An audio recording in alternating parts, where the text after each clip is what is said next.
Hi everyone, welcome to a brand new episode of Genre Equality. I'm Hitzir. I'm Hardy. I'm Isa. And this month we'll be talking about the summer blockbuster season. Oh yeah. Which has been pretty terrible, if I must say.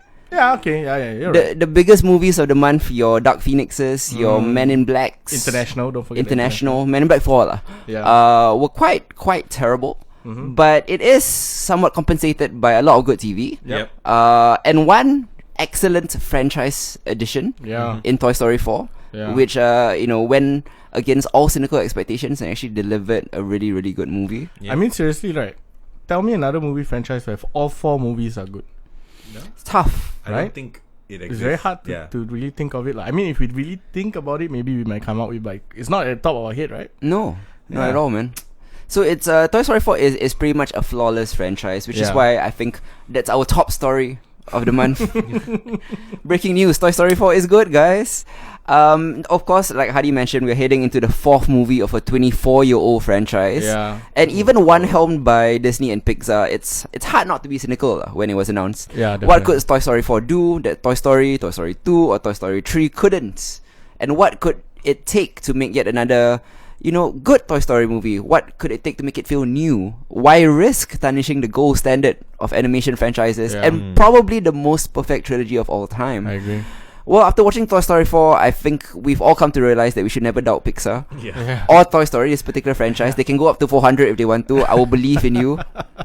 And like I said, against all cynical expectations, Toy Story 4 proves to be poignant, dazzling, charming, wonderfully emotional. And I think it feels more like an epilogue than a new entry to everything that came before. The introduction of Forky especially brings a new focus to the existential crisis of these toys. He is like the focal point, but it's part of a larger theme made by Woody's new kid Bonnie, who you may have remembered from the end of Toy Story 3. Forky is a toy created during an arts and crafts sessions with things found in the trash. Bonnie loves Forky very much, but Forky helps her get through the scary new experience of kindergarten. But it's not so easy for Forky, unfortunately. Not only is Forky horrified by his sudden sentience, his confusion is exacerbated because he defines himself as disposable trash, which he is. He spends the whole movie trying to commit suicide, essentially, and it would be Black Mirror levels dark if it wasn't also funny. That's true. And that sense of existential uncertainty permeates throughout all the characters in this whole movie, which is centered around Woody more than any of the other films. Woody isn't Bonnie's favorite toy like he was for Andy, and he's frequently left in a closet to collect dust. For a character who defines himself through mutual love and his selfless ability to bring comfort to a child in need, he must now confront obsolescence and, I guess, forced retirement. Who is he if he's not a toy? Toy Story 4 is like a celebration of love more than anything. The magic in it to transform us, and the terminal pain that arises when love goes unreturned. If love sustains us, as Woody explains to Forky in so many ways, then we do everything we can to return and preserve it. It's what pulls them through the rough patches in previous movies, and is the one thing that keeps Woody going. As for toys, love has mortal implications though. To love and to be loved is their entire life's purpose, and if Woody's reason to exist relies on love, Toy Story 4 asks bleakly, what happens if that love is taken away? So they did find something new to talk about and to explore in Toy Story 4, which surprised the hell out of me. What did you guys think of Toy Story 4? I literally, as of this recording, I just watched it. Like a couple hours ago. Before I get into like the more the content stuff, the rain effects in the beginning was fucking fantastic, right? It's amazing how far animation has come. The water effects was like wow, like when it was like the water just rolling down Woody's back.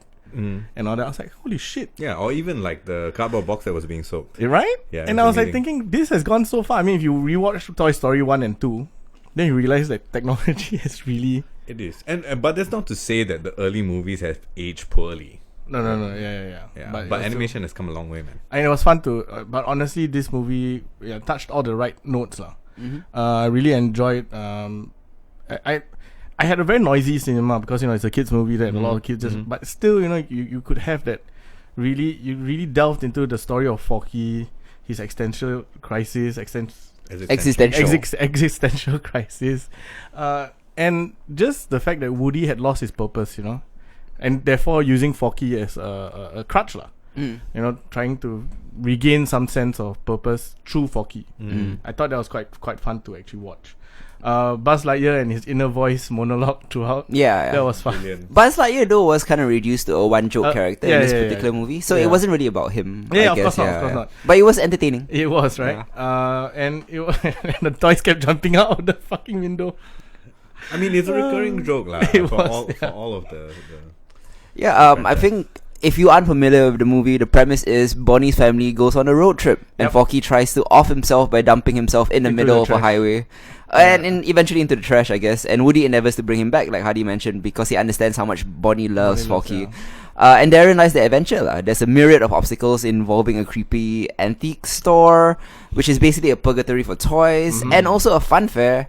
Along the way, we get to meet some very amusing new toys, some of which Hardy and Isa already alluded to, voiced by Key and Peele. Oh, they were fun. Tony Hill, who voices Forky, Christina Hendricks, who voices the creepy antique doll. What's her name? Gabby. And many more, including Keanu Reeves. It is the season of Keanu, guys. He's in John Wick 3, Always Be My Baby, and now, when he is on screen, steals the show in Toy Story 4, as he always does. Yeah, with his tragic backstory. So what does Isa think about the movie? Oh, wow. I really enjoyed Toy Story 4. I don't really know how else we can sing the praises of a franchise that has brought us consistently great installments over the course of 24 years? 24, 25, 1995 was Toy Story 1, quarter of a decade, Yeah, so how do we even begin to discuss a story that began when we were kids, right? Quite literally. Yeah. Right, so 1995 we were in primary I was school. 8. Yeah, so from that, and we've grown up with these characters, right? And we grew up with Andy, actually. Yeah, that's true, right? That's true. So how do we? When I left the cinema, I was kind of wondering, how do we kind of understand the things that you're doing? How do you make a story essentially for kids, right? But at the same time, appeal to the audience that have grown up with it, you know? And at the same time, talk about something new, something that they haven't done before. And I mean, I think they did it very, very well. The pacing was great. And of course, all the voice actors, pretty much all of them returned, right? And the few new additions are great. Reeves as Canadian Evel Knievel. Duke Kaboom. Duke Kaboom. Yeah. Right? Was great. Yes, we Canada. Yes, we Canada. I love that. Christina Hendricks was great, and Gabby's story arc very by nuanced. far Very nuanced, is my favorite of the entire thing, more so than Woody's, which I did feel was a little telegraphed overall. But I mean, by all means, the return of Bo Peep was fun. You know, I would totally dig if they actually did a movie about Bo Peep's adventures as a lost toy. I think that's very interesting. Or a TV series. Yeah, TV series. I would Disney totally down with Plus that. coming soon. Exactly. You know, you never know. It would be a great tie-in. Yeah. You know, The Lost Toys. I don't know if they should do another Toy Story 4. Another Toy Story. Toy Story 5, this. right? Yeah. I'm not sure about that. Although the Lost Toys sounds like a great idea. Although it does sound like Vampire Toys. Starring Kiefer Sutherland. Yeah. You know, they should just make that joke if they do that. I like the little cameos, like what's his name? Combat Carl. Combat Car, yeah. Combat Carl was voiced great. by Carl Weathers. Yeah. I almost said Urban, but yeah, Carl Weathers. As you all alluded to, Bo Peep makes a return appearance and now lives as a nomadic lost toy, going around seeing the world and finding personal fulfillment. Yeah. Not only does Woody have unrequited feelings for Bo Peep, you know, that's been kind of stretched out over the duration of the movies, he's also intrigued by her new way of life. She's undefined, she's free.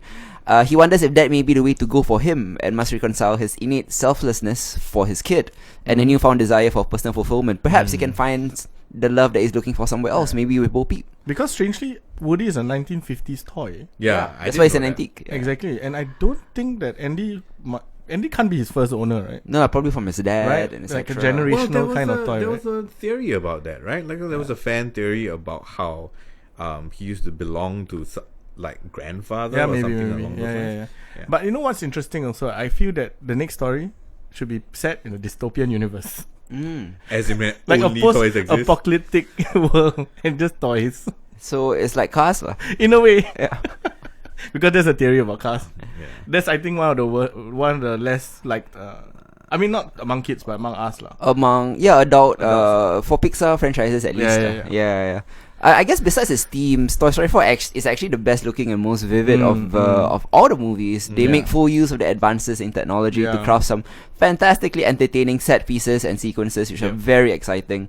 But most importantly, I think it retains Toy Story's very personal and very heartfelt core. It's very perfectly put together. If you thought Woody's arc was service to a perfect end during the climax of Toy Story 3, you'll be surprised to see that Toy Story 4 finds some necessary growth and unexpected development for Woody. And new themes to explore. They found yet another way to say goodbye. And by the end, it feels totally earned. I think Pixar could easily retire the series with a clean sweep. I have a feeling Disney won't want to because it makes them too much money. And I mean, the product placement. I mean, all the toys are essentially for sale. For sure. And I would love to see more of that for my kids. Next time when I have kids. Buy them a Woody toy. Do you have any parting thoughts about Toy Story 4? It's a definite must watch. If you haven't caught it, go and fucking catch it. How about you, Isaac? Yep, I totally agree. I'm gonna give it an 8.5. Nice. I'm giving it an 8 out of 10 as well. What about you, Hadi? 8.5. 8.5. Okay, before we move on, how would you rate Toy Story 1, 2, and 3? 1 is a 8. Okay. 2 is a 9. Okay. Sorry, 8 also. 3 is a 9. Okay. Yeah, and then this is a 8.5. Ooh, you guys? Interesting. Okay. 1 is an 8. 2 is a 7 for me. Really? Okay. Yeah. 3 is an 8.5. 8.5. 4 is an 8.5. Yeah. Okay. Toy Story 1 to me was an 8. Toy Story 2, I loved it a lot. It's 10. Toy Story 3 is 10. And this is back down to 8. So this is one of the lesser entries, but if this is their version of a lesser entry, I mean, fine. Are you kidding me? It's just we are spoiled. Yeah. If they can maintain, you have to keep in mind, if they can maintain this level, then I wouldn't mind seeing it forever. Me too. Yeah.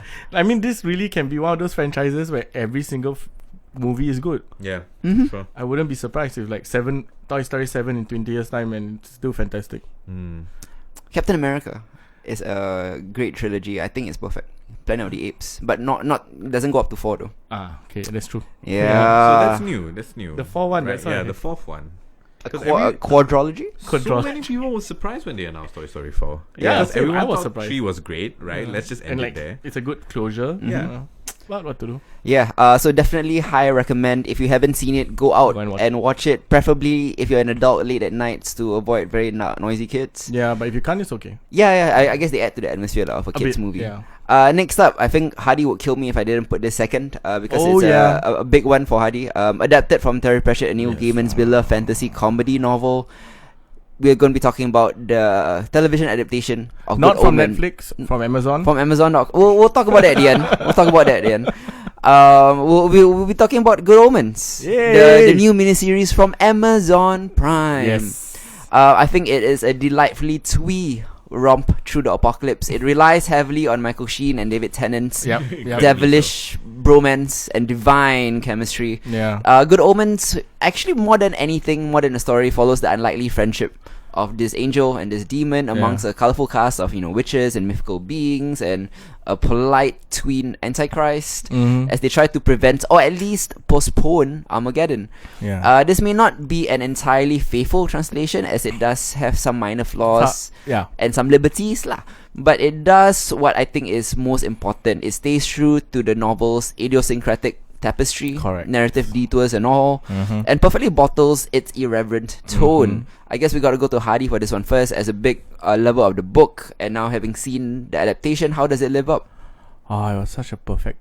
I mean, as for me I'm a Terry Pratchett fan, and I thought this really brought justice to his work I mean, Neil Gaiman has all this. Terry Pratchett, in fact, wanted to make this series for a long time, and I mean, he couldn't live to see it, but I really feel that it really did justice to it. There was some liberties, but honestly, this was exactly how I pictured the book to be. Like the characters, David Tennant and Michael Sheen, right? God damn it, they really played those characters so fucking well.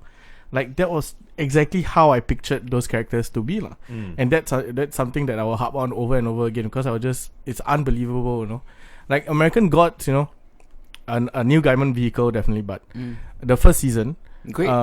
Great, but it's more or less close enough, But for me, Good Omens is even more true to the book, even with the little liberties that they take here and there. But I feel that those liberties were because it's a television series, lah. Yeah, they can do more actually. Exactly, you can show more and all that, which I love. Apart from the two actors, though, there were some issues, lah. Some pacing issues here and there. Some of the side characters weren't really well, like Whitehall, like, okay lah, his character was fun, but whatever lah. Okay. I'm a Whitehall fan. I really like his comedy, and I really like his irreverence. Jack Whitehall. Jack right? Whitehall, yeah. He's a decent stand-up comic lah.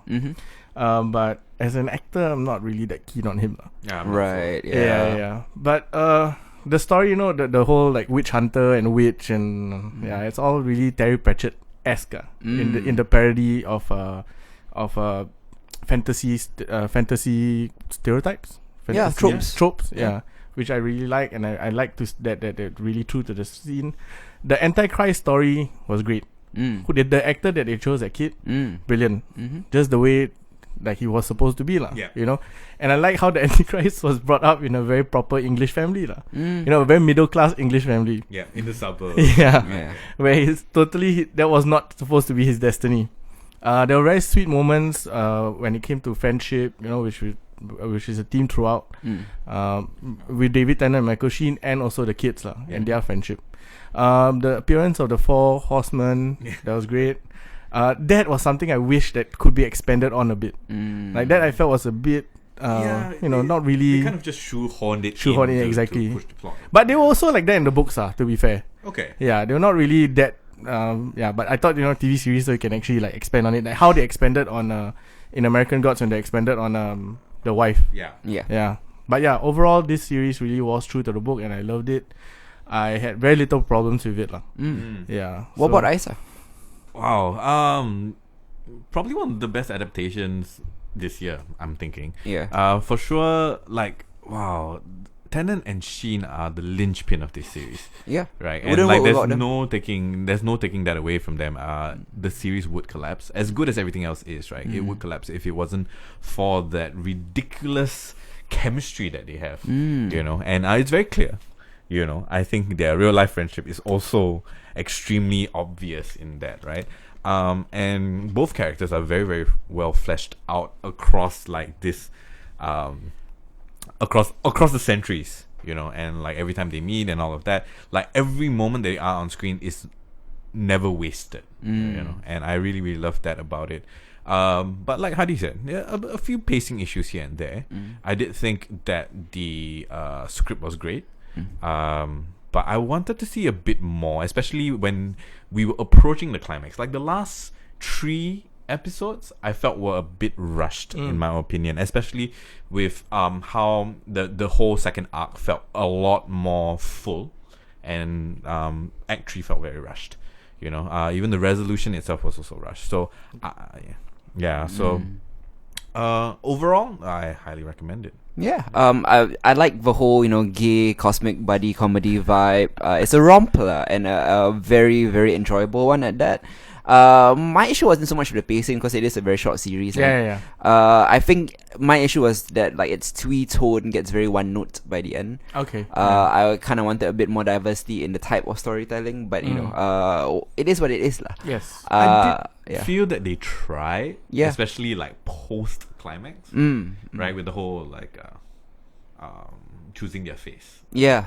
So I felt they could have definitely gone a lot deeper in that. I definitely wanted to see a lot more of the consequences of what they were going to do and how they would have played out in both heaven and hell. But that they never really got there. But oh well. I would rate this a 7 out of 10, so it's a recommendation from me. I'm biased, so it's 8.5. Okay. Ooh, it's a 7.5 for me. Nice. All high marks, so you should definitely watch it. And also, it is a Amazon Prime series. Yes, a bunch of Christian fundamentalists have, predictably, object to this book and miniseries, and they have petitioned Netflix to cancel it. Yeah. Although it's on Amazon Prime. Netflix is glad for the free publicity, as is Amazon Prime, to be honest. So it works out for everyone. Yeah. This kind of reminds me of Dogma back in the day. Yeah, you know, it in the does. Kevin Smith movie. Yeah. And all the petitions and all Yeah. that, and Marilyn Manson. Yeah. And then they bought all the Marilyn Manson albums and then burnt it and then gave him so much money. Yeah. Yeah, it's weird lah. It is. I mean, NWA is another famous time when everybody bought all the albums and burned their albums and just buy more lah. Yeah. Yeah. Yeah, fantastic. Right? With Eminem and all that. Yeah. So thanks for the free publicity, Christians. Correct. Next Okay, up. we shouldn't say Christians, but these are a very specific set of Christians lah. Of course. Yeah. I mean, that particular group is a Christian group, Yeah. and the religion that they are parodying is Christianity. Mhm. So yeah, of course they will be the most offended. Yeah, I mean, Yeah. what to do? What to do? Next up, we'll be talking about the season 5 of Black Mirror. Ooh. After an interactive choose your own adventure detour called Bandersnatch, this beloved sci-fi anthology returns for a proper season with a batch of new episodes. It returns to its original 3 per season format rather than the 6 when it moved to Netflix. I think mostly because Bandersnatch was pretty much 3 episodes Yeah. in one. Yeah. I think Charlie Brooker for the most part hasn't lost his touch. Nope. At its core, Black Mirror, posits cautionary tales about technology, showing darker paths of things like social networks, artificial intelligence, gamification, and what they can all lead to. But while that trait is still very much present, I like that Black Mirror is starting to let go of its dystopian cynicism once in a while, at least. Okay. While its twistiness has been accused of being overly pessimistic in the past, more recently its best episodes have been hopeful and or triumphant. Yeah. But it still navigates, complex morality but it just isn't so necessarily glum about human nature. Yeah. Of course, Black Mirror. American lah now. Yeah. And it's I think a necessary evolution. Yeah. Because Black Mirror was in danger of becoming that one note depression porn Correct. thing. Of course, Black Mirror is still dark as fuck lah. Yeah.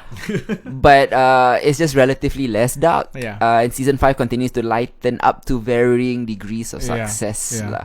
We are gonna review Black Mirror slightly differently than other shows. Sure. We're gonna review it episode by episode. Yay. Good. I mean, this is 3, right? Yeah. I mean, it's anthology, no choice. No choice, right? First off, Striking Vipers, the first episode, I think, in my opinion, strongest and most poignant of the lot this season. Okay. It stars Anthony Mackie, aka Falcon, and Yahya Abdul Mateen, aka Black Manta, and also the girl who plays Mantis. So a bunch of superheroes in this one. Yep.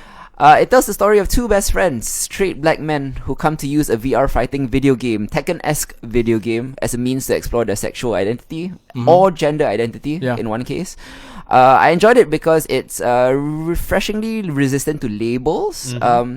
Yes, it's outwardly about how digital worlds can warp people's self-image, but most importantly, it is thoughtfully ambiguous about sexuality and gender, and to a lesser extent, the unnaturalness of monogamy.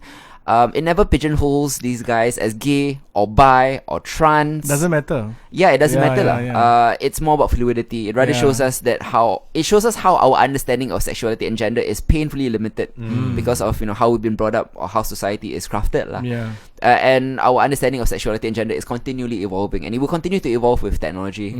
It's an inscrutable romance story, and to a lesser extent about monogamy also. Yeah. And it got me thinking and feeling for its confused characters. What do you guys think of Striking Vipers? Both the main characters are great, right? Yeah. The whole idea of virtual sex is not that New. lah. Not at all. But this is like a whole other insane experience that I feel that we are actually coming to lah. Where you can really have virtual sex lah, where your mind is transported or something that is not really that far-fetched anymore. Great use of the Street Fighter Tekken-esque theme, where actually they didn't really fight much lah. Because that was not the point lah. 5 punches. Yeah. Maybe. No, but the fight was internally like internal struggle. Exactly. Yeah. I love the confusion. I love that they fought in real life but didn't fight in the game. Exactly. Yeah. I mean, they fought a bit, but they had a physical fight. And they actually wanted to test out whether they were, sorry, spoiler here, but when they wanted to test out that they were gay. Yeah. So they tried kissing. No, but I thought it was a perfectly logical. Perfect. Yeah, correct. Because you wanted to see whether in real life you. It was a completely legitimate question. Exactly. With a very definite answer. Because I felt that if I did that with you guys, right, I would definitely want to know also whether in real life we have that kind of attraction. But overall, really well.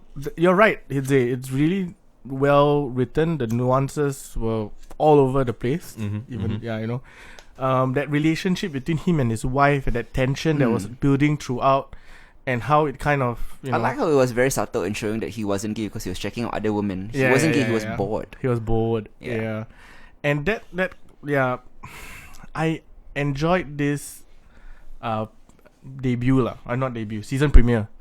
Yeah, and I really it really put me on a high note. I was really looking forward to episode 2 and 3. High expectations. Yeah, really high expectations. What about you, Isa?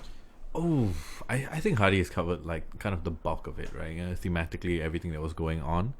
And we always say at least it's always known that the first adopter of kind of like any new technology is either going to be the military or porn. Yeah. Right. But in this particular case, it's neither one of those things, right? But technology that allows us the avenue to explore something that it wasn't made for. In this particular case, with the whole Striking Vipers game and how it allowed for that to happen, much like the strange sex role playing that you find in WoW. Yeah. Which they kind of talked about, the one where he fucked the panda. Yeah.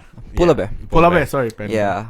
I fucked a polar bear and I still think about you. It's the most romantic line of 2019.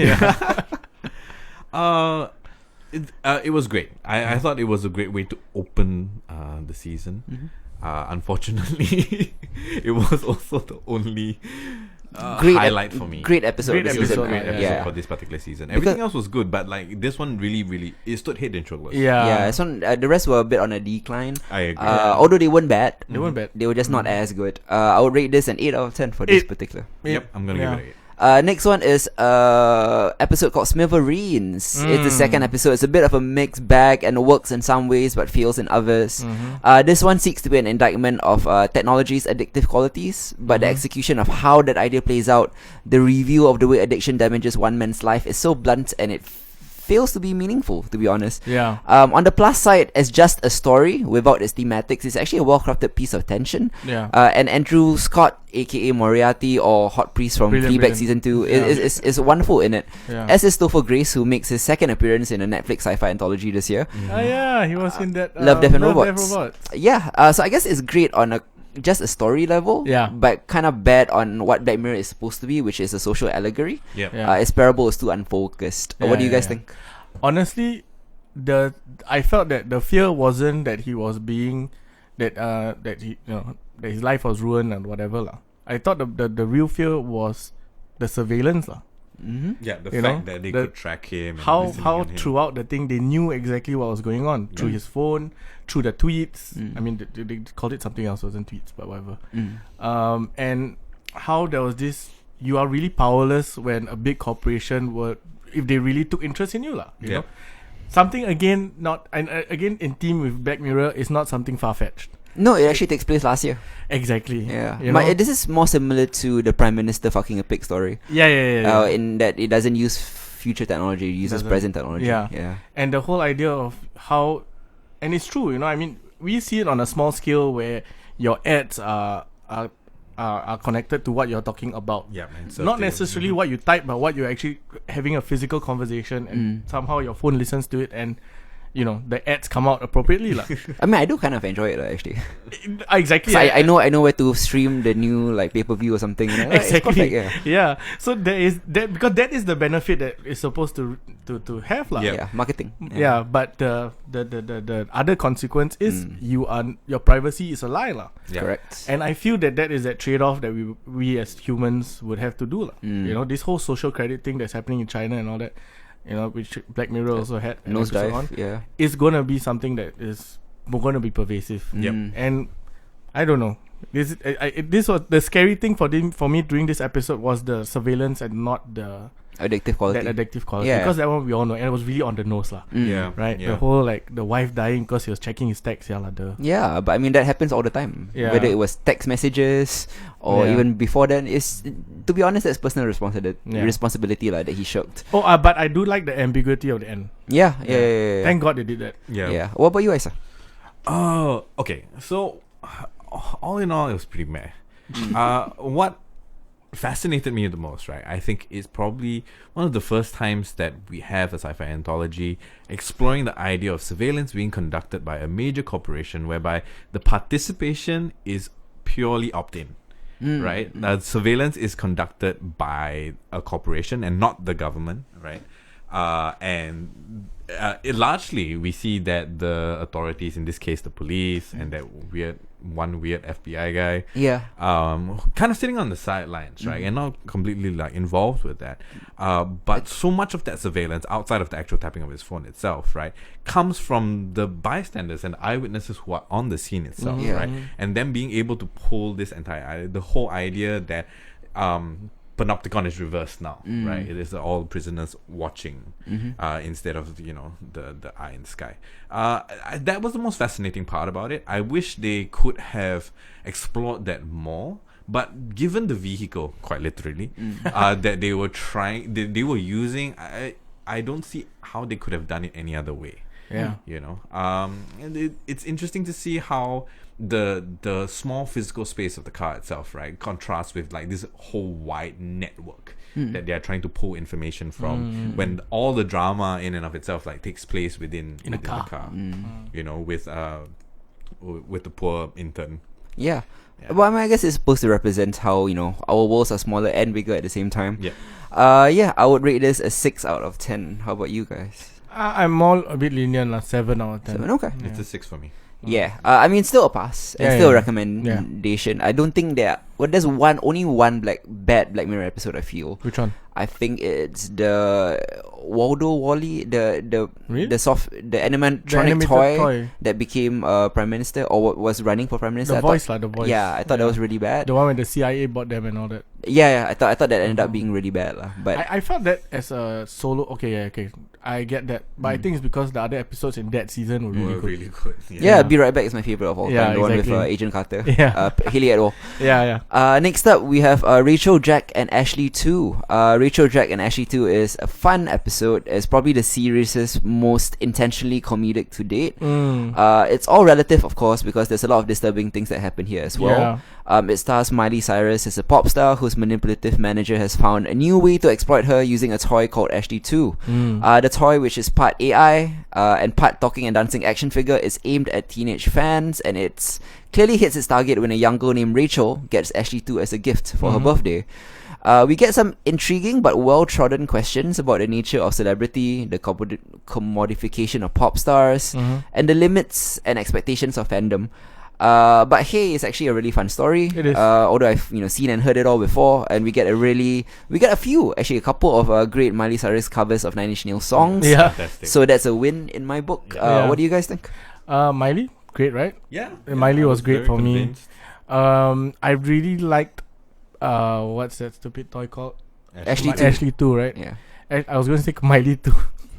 Yeah, but Ashley 2 was how they, once that unlock was taken out and how she had her true feelings. Yeah. And really, then the whole idea of sentience again comes into question. Yes, for sure. Like, is Ashley 2 a real thing, a real person? They both identify as Ashley. Ashley. Yeah. She's a cookie, essentially. She's a cookie, correct. But great work by everybody here. I mean, the sisters' dynamic were great. That one rebel sister and that one really twin. I don't know whether I found her annoying because sister. she's too similar to me, or whether I just hate her pretension. I think it's because she's too similar to me. I think so. I remember being 13, like, oh, I listen to Pixies, I'm so cool. That kind of thing. Excuse me.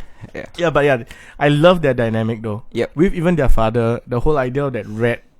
The father is a one joke character though. Yeah. And then there's that whole, the issue of the father not being there when the daughters need him the most, and etc. But again, this story, I think you covered most of it, but I thought it was very fun.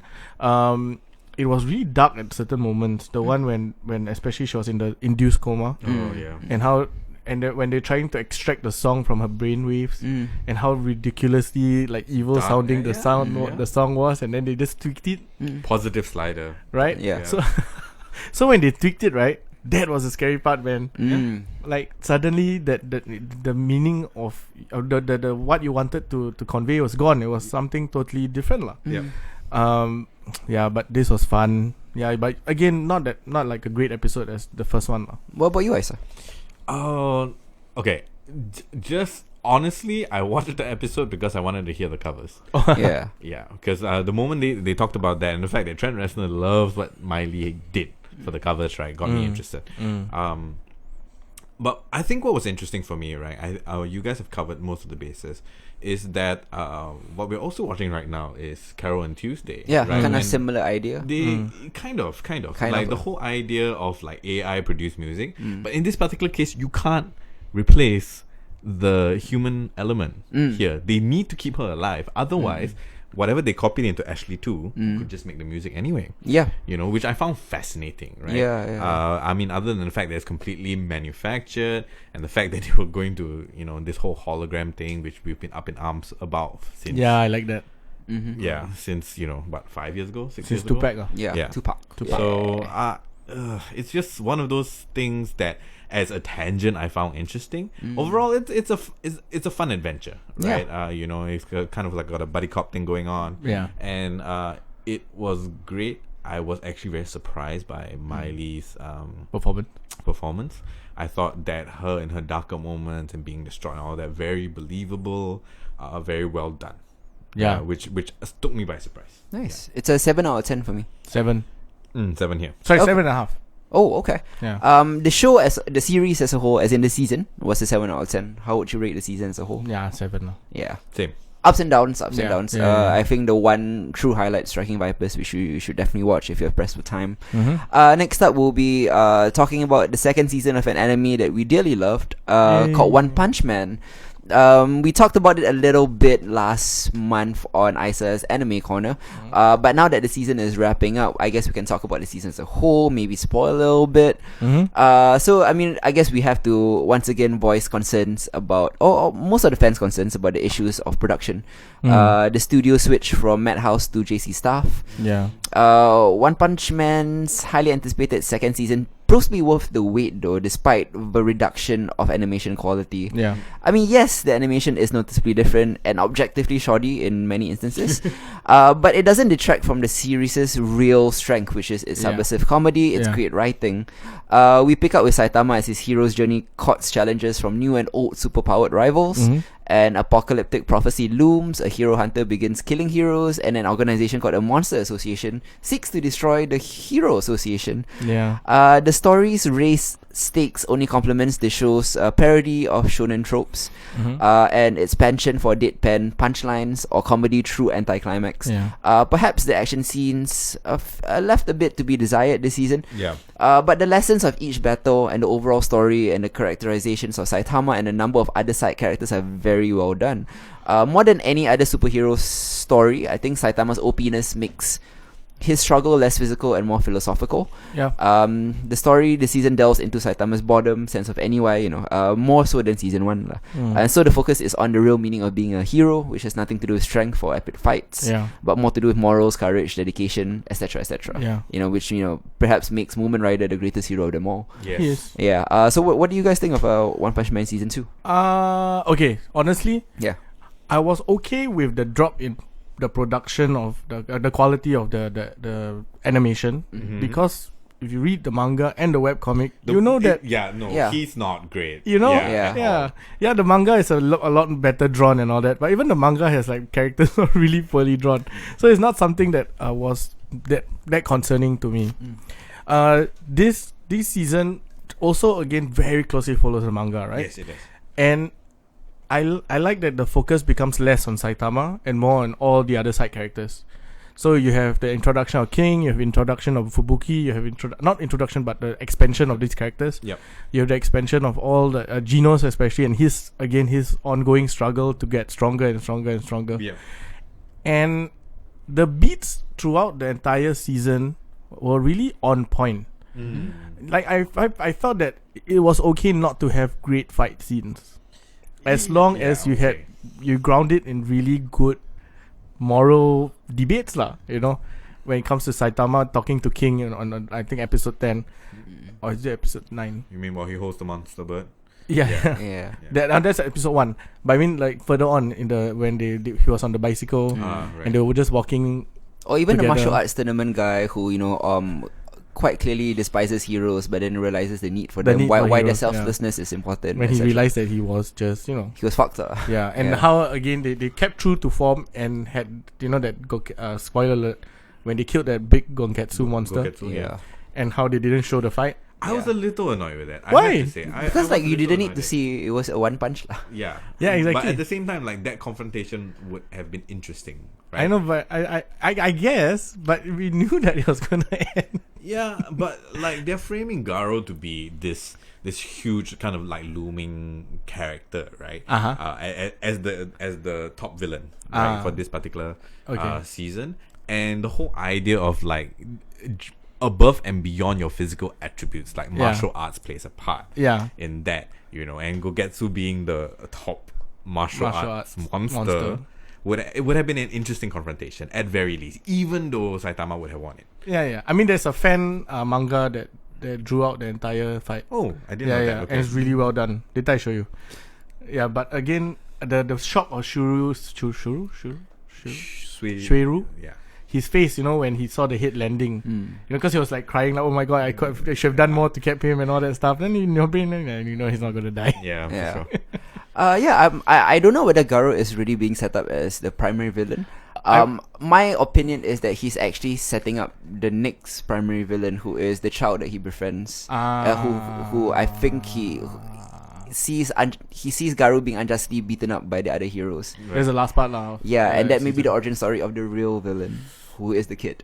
Yeah, I mean, do you read them? Okay, you don't. No, read I the don't. manga. Yeah, okay. Yeah, there was just like a. But that's an interesting way of thinking of it. Yeah, Yeah. I can kind of see that going to happen also. Because the manga is not that far from here. Yeah. Oh, I see. Yeah, it's it's not that far. maybe. I mean, it goes on to more into the monster association stuff and all that. But the manga builds up. It takes so long to build up to getting to the fight. Yeah. Just like the season lah. Yeah. But really, I felt I liked how true it stayed to the manga and the webcomic. Yeah. Yeah, and I was fine with the production quality. I just like the messaging lah. What about you, Isa? I mean, you had already kind of gave us your thoughts last month. Yeah. Anything more to add? I was just kind of annoyed. I rather have the story and the season, right, than have like it fully polished, right? But at the same time, the benchmark was set very high. That's the only thing, right? And even more so when Mob Psycho 2 animation this season has been amazing. Off the charts good, right? Right? Like they had to make compromises even in that season just so that they could save enough money to do the finale, right? Which was mind-blowingly good. And I wanted something of that same ilk to be present in One Punch Man too, given how anticipated it has been. Okay. Right? But overall, again, I would rather have the season, right? Because it's all polish, right? Than not have it at all. Yeah. Which we will count. What, it was postponed like 3 times. Yeah. Over the years. So overall, I think Hadi hit on most of the major points.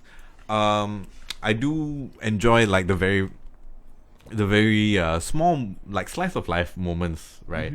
I think that's more apparent in this season than it was in the first season, because first season you had more of like a monster of the week thing going on. I love the fact that Saitama only finds challenge in playing video games Against and getting King. whooped by King Who constantly.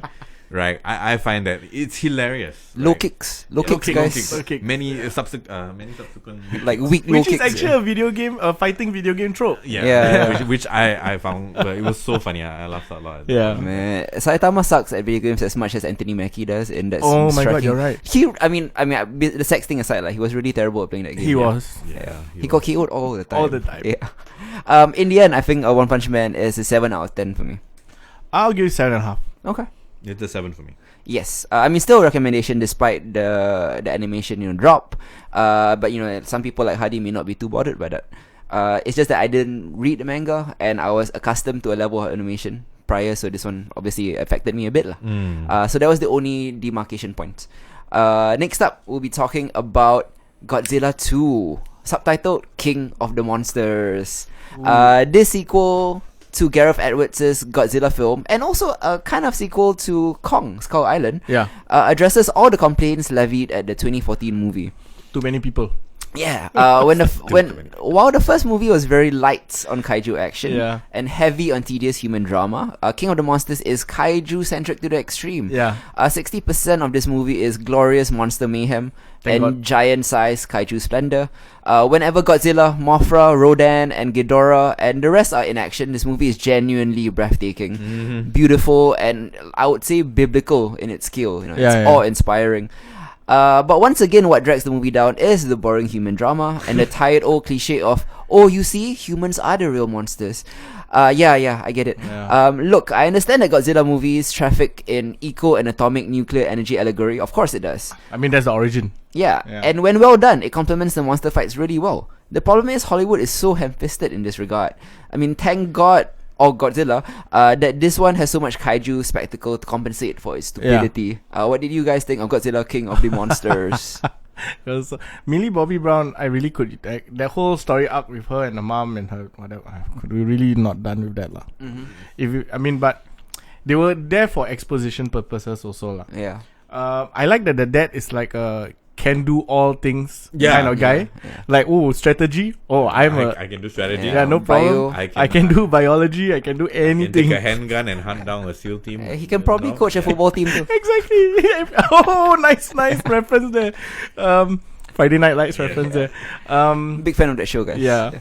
Really good football show. But anyway, but holy shit, that whole battle sequence with Ghidorah and Godzilla was great. I like that story of the all these titans waking up and like going towards the alpha. That How to Train Your Dragon, right? In a way, that's what I was thinking also. They also had that pterodactyl monster. I don't know what it's called. Rodan. Rodan, Rodan's little story arc with Mothra was great. I mean, their fight scene, story arc. Yeah. Their fight was great. They were like that was like the spouse battle. Right? They were like the significant other to Godzilla and Ghidorah. Yeah. So that was great. The bee battle was actually also quite fantastic. Mothra effects, the lights and all the shimmering. Yeah. I was like, wow, you guys are all hypnotized, because of the dust. You shouldn't breathe in moth dust. It's bad for you. The Ken Watanabe I thought was actually the best human character lah. Well, which he was in the last one, if nothing for comic release. His spoiler alert sacrifice, and how he managed to actually touch Godzilla. But after watching Chernobyl, we know that he wouldn't be alive after that. But he was expecting to die anyways. Yeah, I know, but he wouldn't even have made it. Yeah, he wouldn't have made it there. Yeah. But that aside, great. What stupid technology and all that really. The human missile and all that stuff. I really could do without all that and just focus on the battles. But they did focus on the battles. They really gave us really spectacular kaiju action, which is what we asked for. Yeah. And I like the hints of Kong. Yeah, that was great. Yep. So Kong versus Godzilla. Waiting for that next year, man. What did you think about it, Isa? Did you watch it? Yes, I did. Yeah. Still too many humans. Yeah, still too many people. Still too many humans that were unnecessary. The drama was unnecessary. I felt like the fact that Titans are walking the earth, right, and everything is going to end is drama enough, right? There's no need for all these extra politically, eco-terrorism and all of that. Like, I didn't feel it was necessary. Tywin Lannister. They particularly hate Boston for some reason. Particularly Boston. Fuck Boston. I don't know. Because they keep reading everything. I was just like, okay. I did really appreciate the fact that almost every one of the Titans got their own presentation at the beginning. An entrance. Yeah, and all of them had an entrance, and you could see, well, except for the turtle lah, that was a bit sad. Oh yeah. And then he's like mountain moves, and then you see a rock. But that was quite cool though. He was from Detective Pikachu, guys. That's right. Spoilers for Detective Pikachu. All in all, all you really need, I feel, is someone to kind of narrate the kind of history behind Anthony the whole Hopkins. thing. Sure. David Attenborough. Oh my god, I should have I would watch that. I would watch that, right? Yeah. It's like Planet Monster. Yeah. I would totally watch that. I did really, really enjoy it, especially given the shit show that was the first anime. One? Oh, the anime, of course. Jeez. I actually really enjoyed the first one, right? I think, was it Duncan Jones? Gareth Edwards. Oh, Gareth Edwards, yeah. So with Quicksilver and Scarlet Witch. Yeah. Gareth Edwards was. I thought his Kick-ass, version, the original one, had some very, very beautiful moments, right? Yeah. And even though we didn't get as much monster action and like we did in this one, I did enjoy that significantly. And it's a very, very different take from, say, Shin Godzilla, right? Which is a whole Political drama lah. Yeah. Shin Godzilla to me, right, is the most analogous to Chernobyl I've ever seen. Oh, you're right. It's about the failure of bureaucracy amidst Yeah. a nuclear disaster. People trying to cover their asses. And Exactly all that, lah. So when I actually, weirdly enough, when I watched Chernobyl, I thought of Shin Godzilla. Yeah, to an extent, me too. Okay. Yeah, because Okay. it's the same thing. Yeah. It's just, different representations of Correct. nuclear horror lah. Yeah. One is real and one is fake, of course. You sure? I think the Russian government said that the Chernobyl series was fake I don't know lah. I watch Godzilla wrestling. is I believe real. anything. because of all the British accents. lah. Yeah. If you aren't aware, these Godzilla movies takes place in in legendary so-called MonsterVerse. Its connections to 2017 Skull Island. I'm very explicit here. King Kong vs Godzilla is set to clash next year. Main event. I can't wait. I'm so curious how they're going to logistically work it out. Exactly. I think my favorite scene in Kong vs Godzilla is gonna be when they stop fighting because Godzilla screams Mothra. And he goes, "What did you say that name?" Sorry, it's a BVS joke. I'm not gonna let go of that. Not bad. Overall, I think this is a 6 out of 10 for me. It passes because of kaiju action. I'll give it a 7. Okay. Yeah. It's a 6.5 for me. I need more kaiju and less humans. Okay. Now that Ken Watanabe is gone, right? Who's going to deliver the cheesy ass one-liners? Oh, yeah. Let them fight. Yeah. Yeah, no more. Yeah. I don't know. Yeah, you're right. Maybe like no humans at all in the next. Yes, I would hope love to so. see that. I Yeah. think it would be amazing for you to be able to tell a story without having the humans No around. language. Silent movie lah. And your budget will go down significantly. Exactly. If you remember watching Kong Skull Island, I think there was a 15 or 20-minute sequence where it was just watching Kong go through his Do daily things. motions, Yeah, routines. I Yeah, love it that. could be something like that. Oh, I love that. Yeah. Right, the whole And part narrate where by he's David like, Attenborough. He gets attacked in the water. Mm. Yes, Oh my yes. god, it's a documentary. The next movie is a documentary. I guess you can have David Attenborough if you want to. Yeah. Yeah. Yeah, that's not going to happen, but Get yeah. on it, guys. Wow. Yeah. Next up, we'll be going into a small segment that I like to call Quick Hits, where I talk about all the various things that my co-hosts have not been able to see yet. Firstly, I want to talk about my favorite thing this month. More than Toy Story 4, more than Good Omens, Agretsuko. Netflix's kawaii-metalcore anime is back for a second season. And if you recall our review from last year, which you should listen back, we love the show. Who could have thought that such a subversive feminist gem could come from a cute anime based on... Well, a cute character, not even an anime, based on a Sanrio character. Now it's an anime, of course. Ostensibly, it's a workplace comedy, drama, anime centering around the struggles of a red panda named Retsuko. And it's quickly transcended its adorably kiddie veneer to address some very grown-up issues. Yeah. The first season dealt with misogyny, sexual harassment in the workplace, gossipy colleagues, and overwork, Yeah. And how our main character Retsuko deals with her stress by screaming death metal songs during karaoke. And while the workplace troubles are still present here, this time sparked by a hypersensitive, snowflake-ish new colleague, this season mostly deals with millennial anxieties. Facing pressure from her mother to marry and settle down, Retsuko now rages against a different kind of societal machine. Yeah. No longer the workplace environment, but more of societal expectations of you to get married, certain family, things like that lah. She struggles with more accidental millennial NEY, her lack of ambition, her fear of maturity. Why do we need to grow up? It's something a lot of us face, of course. In fact, the season themes deals with various aspects of quote-unquote maturity and how that can mean different things to different people. We encounter various man-children, the aforementioned colleague I was talking about, and a billionaire tech CEO who later becomes a love interest for Retsuko. Yeah. They're obviously stunted, but perhaps because they just have different wants and needs, and we need to be okay with that. Different people are mature differently at different rates and have different definitions of what maturity is and what they want in life lah. I mean, the way the show grapples with all of this is very witty and also silly. Yeah. It's also nuanced and profound. It's more relatable in a way in season 2. One of the ideas the show hits upon at the end challenges the expectations of ambition. It's something I found very interesting. Not ambition for yourself, but the ambitions others or society force upon you. In the end, you have to decide what makes you happy, and you have to be brave enough to stand by that no matter what. Yeah. Because Retsuko comes to the conclusion that she has no ambition. But you have to. But she's okay with that. You have to come to grips with being okay with that. Okay. If you want to be a worker, if you want to follow people, there's nothing wrong with that. No. Like, don't let other people look down on you just because that is what you want to do. Some people may not have grand ambitions to start up a company like her boyfriend, or anything like that, lah. Or she may not want to get married, but that's okay. You do you, lah. And that's essentially a grad school season 2. It's an 8.5 out of 10 for me. Ooh, very highly recommend. rated. Yeah, second season. And at only 15 minutes per episode, this is such a short watch. How many episodes are there? 8 episodes. You can get through this in a couple hours. Less than that, actually. Yeah, actually, I mean, if you want. Very well done. Why didn't we watch? Never mind. You got time, Go on a bus ride, you can finish like half the season.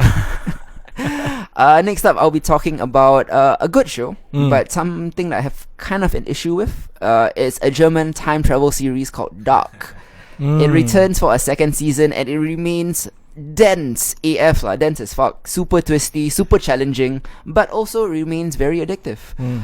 If you thought that the causal time loops and family trees of season 1 was complicated, season 2 is infinitely naughtier. Now spanning 5 timelines instead of 3. 1921, 1954, 1987, 2020, and 2053, and dozens of, get this, intertwining paradoxes. Things could easily get messy. Okay, just think about it. One paradox in a movie like 12 Monkeys, Arrival, or Your Name, right? Can already be a bit of a head scratcher. But what if you had 10 or 12 going on at the same time? And what if they weave in and out of each other, causing ripple causality loops? Yeah.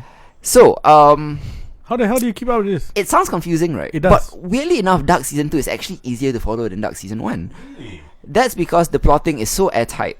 And I kind of shudder to imagine the mind maps in the writer's room. It's a bit nuts. By this point, I'm a veteran of time travel stories. Yeah. And I couldn't poke holes in this. And they provided so many opportunities for you to poke holes in. And then when you really think about it, it's like, oh yeah. That kind of makes sense. It makes total sense. Alright. I can't poke holes in it at all. It's so neat. And secondly, by the time you watch season 2, viewers are so familiar with names and faces already.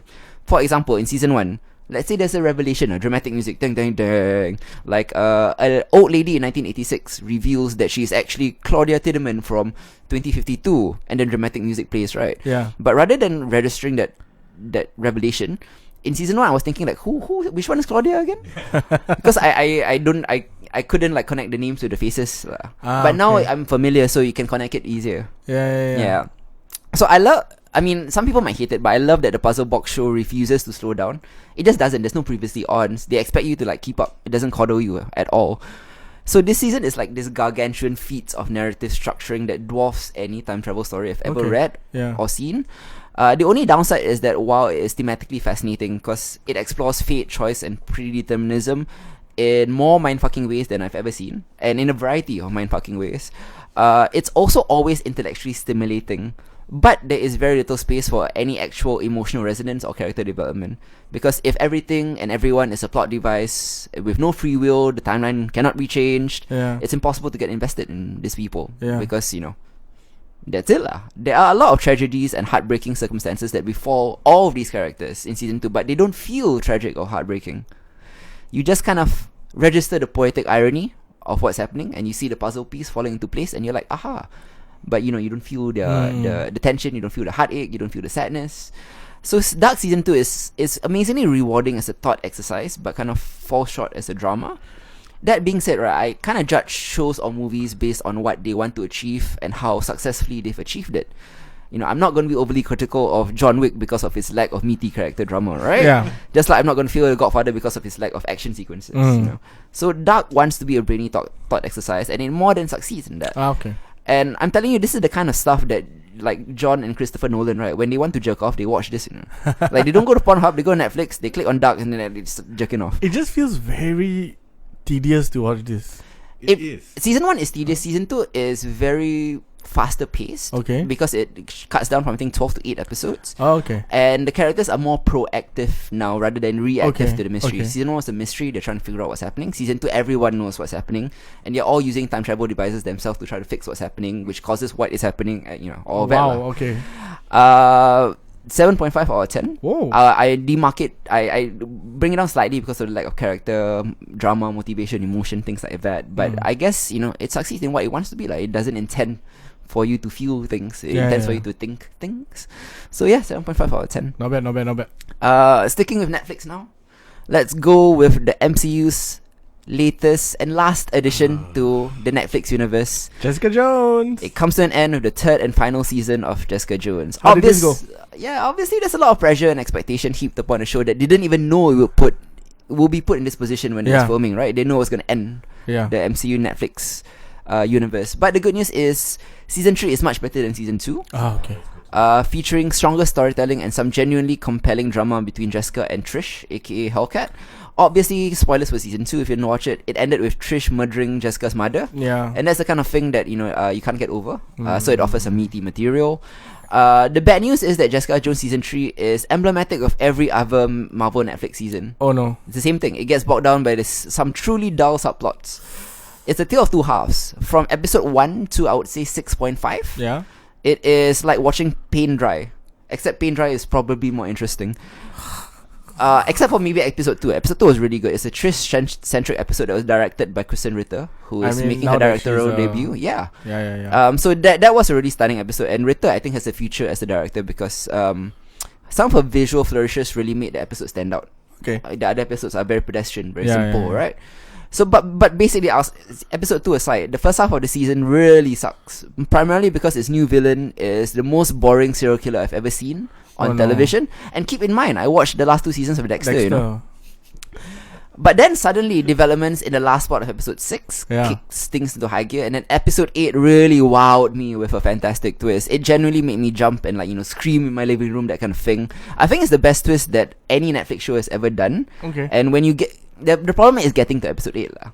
But it's a tedious amount of work lah. Boy, but episode 8 to the end, fantastic stuff. It's amazing. Probably like the best stretch of Marvel Netflix episodes I've ever seen is those last 4 or 5 episodes. Wow. But you gotta work to get there lah. And I wouldn't blame anyone for giving up.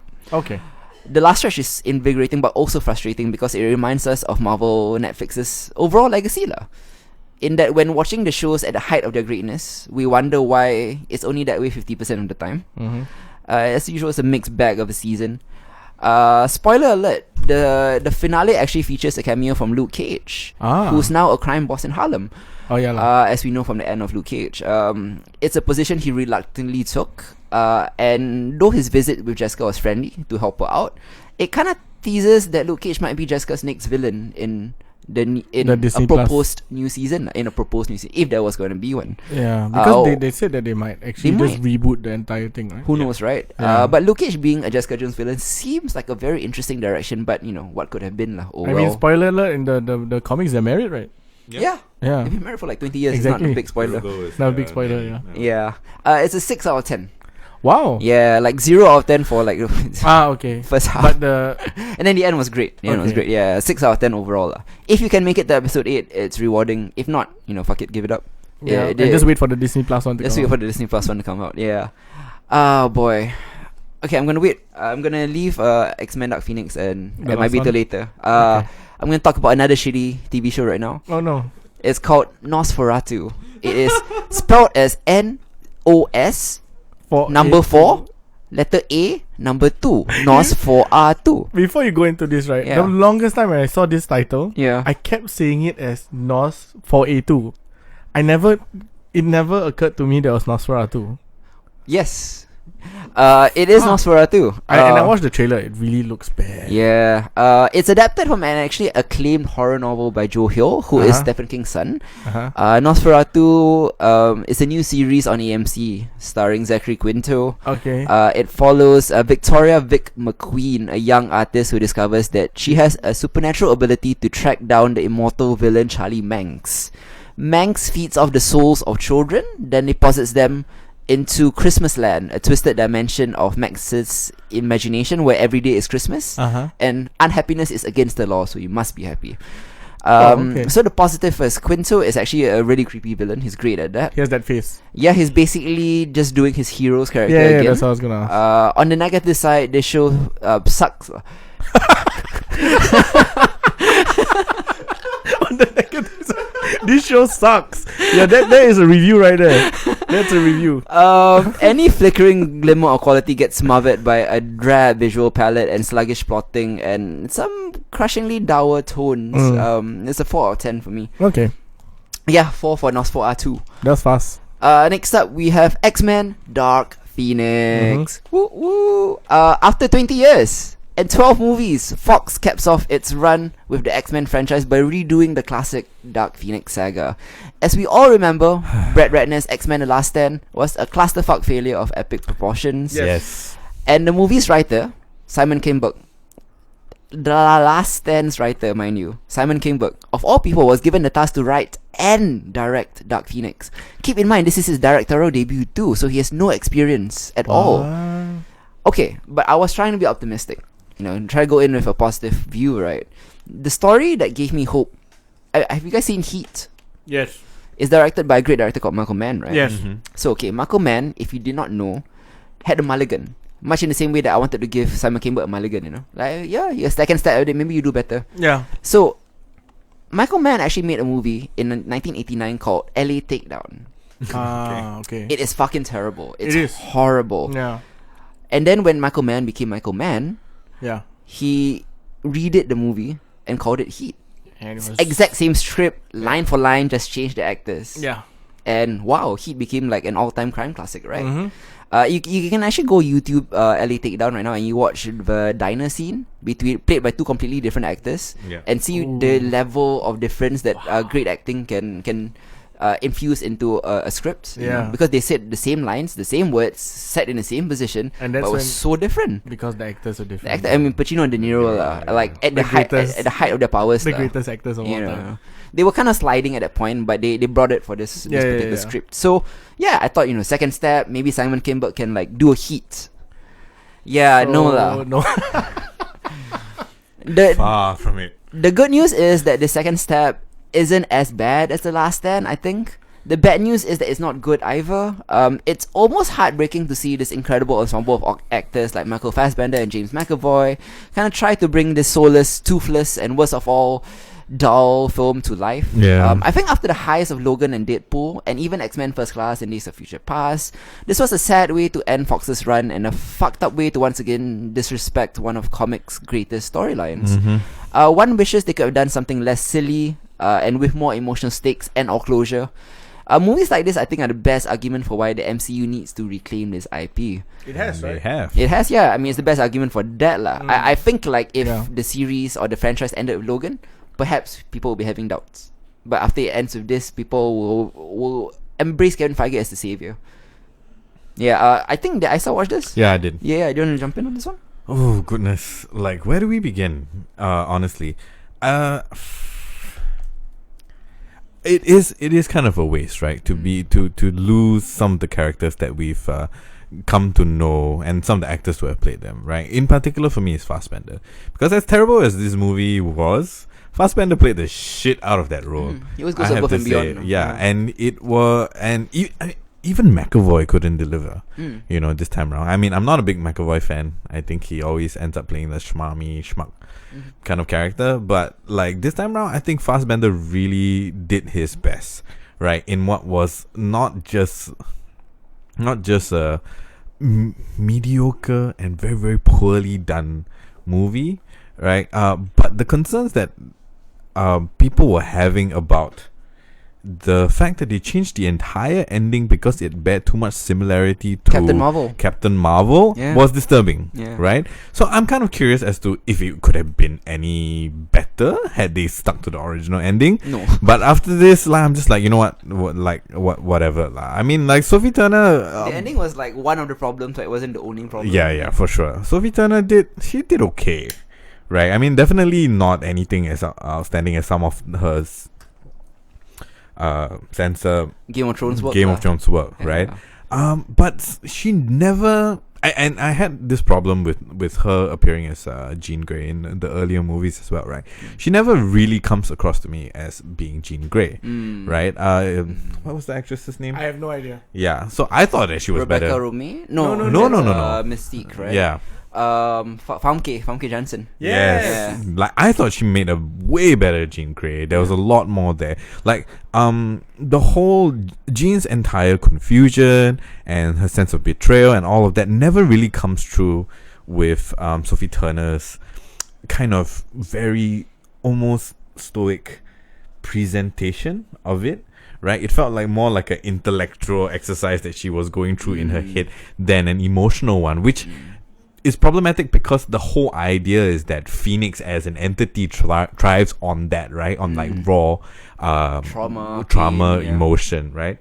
And that never comes across throughout the entire movie. So I'm a bit sad to see X-Men go out this way, but I am hopeful for better things. And I think they wasted Jessica Chastain as well. Yes, I agree. No explanation. Yeah. No sort of explication as to where or who or what these things are. Yeah. Right? And She's we're just not supposed even to Landra. They could have just done Shia. Why not? Right? I agree. Yeah. 3 out of 10 for me. What about you? Wow. I'm gonna give it a 2. Nice. And that 2 is Fassbender. all fair criticisms. I think the movie lives with Fassbender. That's the only highlight. And dies with Fassbender. Yeah. Hopefully, if they do recast Magneto, they just cast Fassbender again. I wouldn't mind actually. I love Fassbender as Magneto. Yeah. Next up, I'll be talking about the latest installment of the Men in Black franchise, starring Chris Hemsworth and Tessa Thompson, aka Thor and Valkyrie. The Revengers. The Revengers. I heard this was good. Men in Black International, and it was amazingly bad. It looked fun in the trailers. It did, right? It did, yeah. But unfortunately, this is just kind of a slog. You've got problems when even Hemsworth and Thompson's chemistry can't liven it up. It's dull to the nth degree, has zero energy. The plot is unnecessarily convoluted. This isn't technically, objectively as bad as Dark Phoenix, but it's also less entertaining than Dark Phoenix. Ooh. I've told you guys this. This movie is aggressively meh.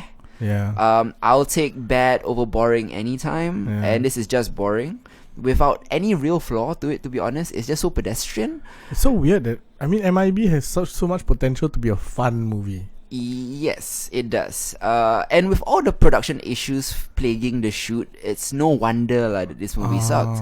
Just Google Men in Black International production and be prepared to gasp at the fuckery going on behind the scenes. I think with only one good movie out of 4, it might be time to take a neuralizer to this franchise and just end it. Because at least, like, X-Men was betting 50-50. This is betting at, like, 25%, man. Men in Black just doesn't have legs outside of that first amazing movie with Will Smith and Tommy Lee Jones. Yeah, that's it for this month's edition of Quick Hits. Next up, I'll be recommending some reading material for you in a segment we have called the Pull List. So we'll be talking about 2 topics this month. First is a regular review. It is a short story compilation by Ted Chiang called Exhalation. I feel, in my opinion, Ted Chiang is undoubtedly the greatest science fiction writer of the 21st century. Although he's best known for his 1998 story, The Story of Your Life, which Arrival was based on, his other works have also won him Hugo Awards, Locus Awards, Nebula Awards. For a sci-fi writer, he kind of won the EGOT. His latest book is a collection of 9 short stories that can be catchily described as Black Mirror for optimists. Okay. And every short story in Exhalation is Arrival level genius or better. Yes, better. All of them left me in awe, and they posit genuinely original thought experiments that this sci-fi vet like myself has never seen before or read before. My favorite is a story entitled Anxiety is the Dizziness of Freedom. In the future, quote-unquote prisms allow people to communicate with alternate versions of themselves in parallel universes. Yeah. Instead of wondering what your life could have been like had you made a different decisions, this prism lets you text, email, or Skype that version of yourself to find out. But as with any technology, there are hidden costs. So that's the premise of that story. Another one I loved was something called The Truth of Fact, The Truth of Feeling, which is kind of 2 stories with intertwining themes. In the near future, a new technology allows people to record, access, and share every moment of their lives. And in the past, a European missionary teaches a West African boy how to read and write. which makes a similarly dramatic effect on the way he sees and shares the world. Yeah. Comparing various forms of new technology and how they change human consciousness and society. The framing device and juxtaposition were pure poetry. I would also like to highlight another particular favorite of mine called What's Expected of Us, in which a fidget spinner-esque device, it's just a fidget spinner. It's called a predictor. It blinks green exactly 1 second before you push its button. So before you press it, it will blink green, so it knows exactly. For some, it's a harmless toy, but for others, it destroys the illusion of free will. Because of course it does. Yeah. A third of those who play the predictor must be hospitalized because they won't feed themselves. They just see their lives and existence as useless. A narrator warns, and that is kind of the story about this fidget spinner. Yeah. And it's really good. All these stories are perfect. No criticisms whatsoever. 10 out of 10. Wow. Perfect book. Perfect book. Next up, I think to end, we will be talking about the shuttering of a beloved DC Comics imprint called Vertigo. Yeah. As many of you would have heard by now, DC has recently announced that it will be closing down the legendary Vertigo imprint after 26 magnificent years. But in case you haven't heard, yes, the Vertigo brand is being sadly retired as DC consolidates and restructures its publishing line. Okay. The good news is all the current Vertigo titles will be moved over to DC Black Label, which is their new mature title. Yeah. But it's the label that's most famous for Batman showing his penis. Oh no. That was, I remember that. Yeah. That was unnecessary. Unnecessary, yeah. So Black Label is now the new home for them. Okay. But Vertigo as a brand is dead, and it's sad because all of us here grew up with various Vertigo comics during our teens.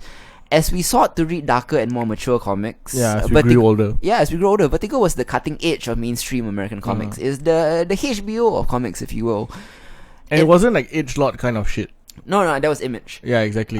It launched many medium-defining works and minted generations of superstar creators. Yeah. And pushed through new frontiers in ways that can still be felt around the comics industry today. So a little backstory on Vertigo, if you guys don't know. It launched in 1993, officially. But the imprint actually began as a line of comics edited by Karen Berger in the 80s before it was officially called Vertigo. Berger, actually, was the editor who oversaw Alan Moore's seminal run on Swamp Thing, which revitalized the horror genre in comics. Later on, the imprint took limping DC properties like Sandman, like Doom Patrol, like Animal Man, like Shade the Changeling Man, and rebooted them as critically acclaimed mature titles, often with young British creators at the helm, like Neil Gaiman, Grant Morrison, and Peter Milligan. So these kind of new wave of creators push these limping properties into bizarre, unexpected, and inventive directions. Yeah. Along with the Swamp Thing spin-off Hellblazer, which kind of introduced John Constantine as the imprint's flagship character. Yeah. These titles form the core of Vertigo's initial lineup. But even amidst all that, right, I think it's obvious to most people that Vertigo's signature success was the Sandman. Yes. Because of Sandman, Neil Gaiman and his artistic collaborators elevated mainstream comics to literary heights and was recognized well outside the comic book community, A true graphic novel. A true graphic novel, right. When Gaiman was done telling his epic fantasy story, Vertigo ended Sandman on its own terms, something very rare for comics, But the world of Sandman continued to grow in spin-offs like Lucifer. Death and Lucifer and Sandman Mystery Trader, which were all really good too. Yep.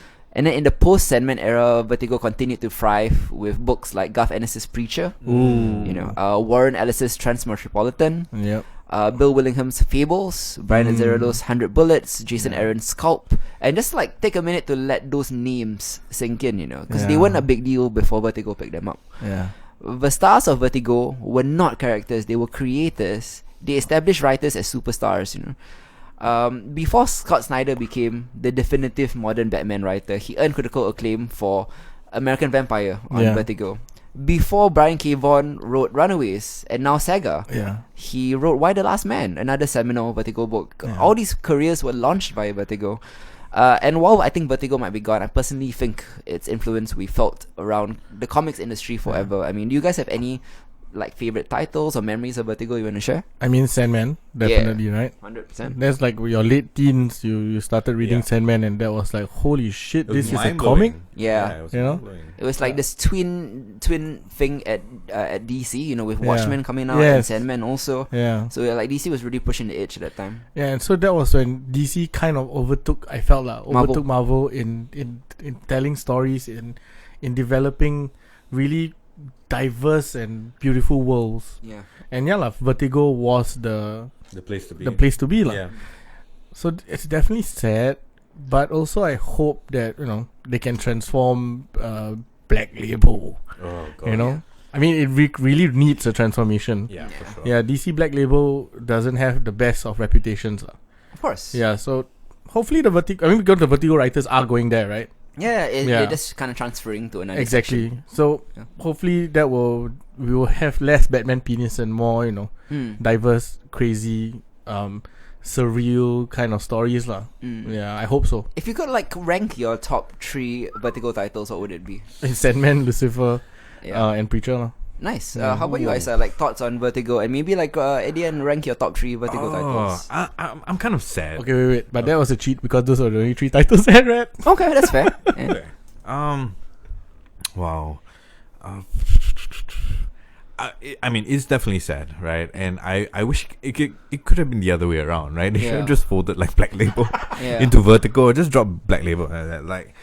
I don't know what it is with Black Label and Batman, Johnny Walker, and Batman's penis and him peeing himself. Yeah, and I don't understand with that whole very strange phallic infestation. Black Label is the new Image.